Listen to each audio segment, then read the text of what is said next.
Знаете, я всегда ношу с собой папку с фотографией Сергея. И когда президенты, политики и дипломаты видят ее, они спрашивают: «Как там ваш муж?» Но я не знаю, что им отвечать. Я не знаю, жив ли он. Ведь уже почти 3 месяца о Сергее нет никакой информации. Еще в феврале пропагандисты пускали слухи в своих каналах о том, что он умер в тюрьме. И, конечно, видя такое, мое сердце просто разрывалось от беспокойства за него и его жизнь. Сейчас в тюрьмах с политзаключенными творятся настоящие ужасы. Недавно из-за проблем с сердцем умер Николай Климович. Владимир Гундарь полностью оглох в карцере, а Викторию Кульшу душил надзиратель. И я читаю ужасные новости каждый день, и в этот момент думаю про Сергея, думаю, как он там. Я знаю, что он тоже каждый день думает о нас, о том, чем сейчас интересуется Корней, какие книжки любит читать Агния. Он хотел бы вести своих детей за руку на последнюю линейку в этом учебном году, съездить с мамой на дачу.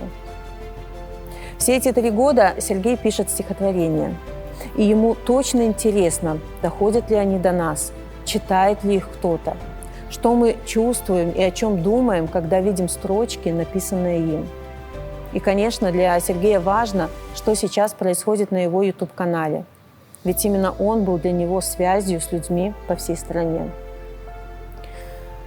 За нашу с ним 3-летнюю разлуку я побывала в таком количестве стран, которые раньше даже не могла себе представить.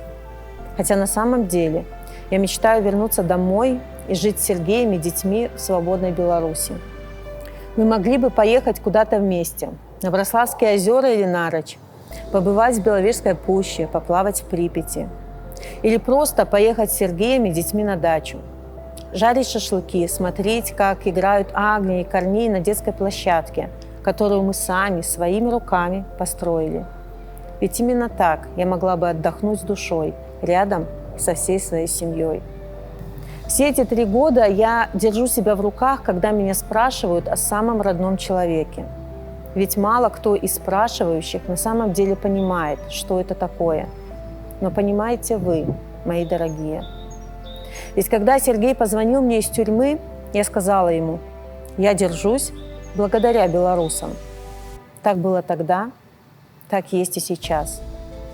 Поэтому сегодня я еще раз хочу сказать спасибо всем вам, тем, кто верит и поддерживает Сергея, тем, кто верит и поддерживает меня, тем, кто поддерживает самих себя, своих близких или даже незнакомых людей, которые оказались в тяжелой ситуации. Согласитесь, что поддержка и забота способны согревать сердце даже в самые тяжелые моменты.